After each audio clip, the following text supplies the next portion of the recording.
Lesson 5, homework question number 1. Jeremy uses his minivan for work and must fill it up with gas once each week. He recorded the price of each fill-up for the past 10 weeks. Copy and paste the following numbers into Excel to answer the questions below. Some students seem to have some difficulty copying and pasting this. Sometimes when you right-click, the copy and paste option doesn't come up, so you'll need to use your copy and paste shortcuts on your keyboard. So I'm going to press Control C and then come over here into Excel and press Control V and it'll paste. But right-clicking didn't bring up that option for me. Moving to the next part. How much money does Jeremy typically pay to fill up his minivan?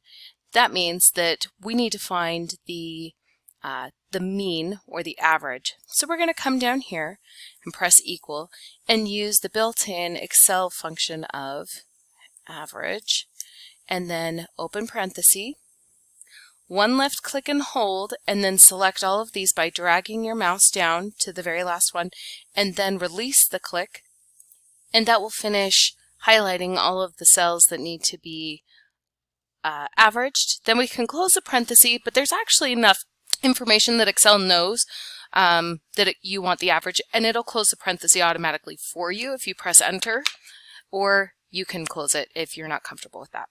So this gives us the average, and that gives us the answer for this one. How much money does Jeremy typically pay to fill up his minivan?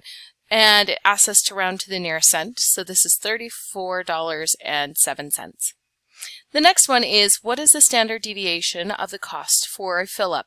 Now, we could go through all the effort to calculate each of these by hand, but since we have Excel, it is so much faster to just use Excel, its built-in function of standard deviation, and we don't have to do any of the calculation. It'll do it for us. Again, just like the average, we're going to one left click here, pull it all the way down, and then let go of the mouse, and again we can close the parenthesis or not, press enter, and that gives us the standard deviation in one quick swift move. So rounding to the nearest cent gives us 75 cents for the deviation. The next one gives us two options. The standard deviation shows that the cost of Jeremy's fill-ups are pretty consistent because the standard deviation is relatively small. And we can select pretty consistent because the standard deviation is relatively small, or all over the place because the standard deviation is relatively large. Because 0.75 cents is really rather small considering we're filling up a van every week for 10 weeks. This is pretty consistent. So I'm going to say it is relatively small, which means that the grouping is very small.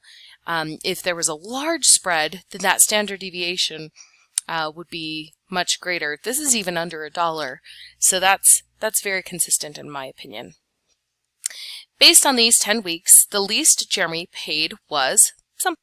We could simply look through this list here and find the smallest number that he paid, or we can use another built-in Excel function, which is the minimum.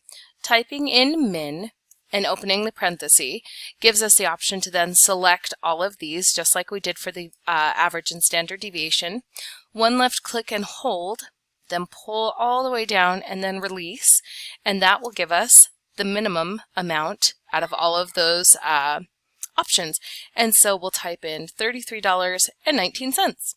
Same with the most here. We could find by just looking through, or we can use our Excel function to find the max, and left click, hold, drag all the way down, release, press enter, and that tells us the largest number in that set of data was $35.55.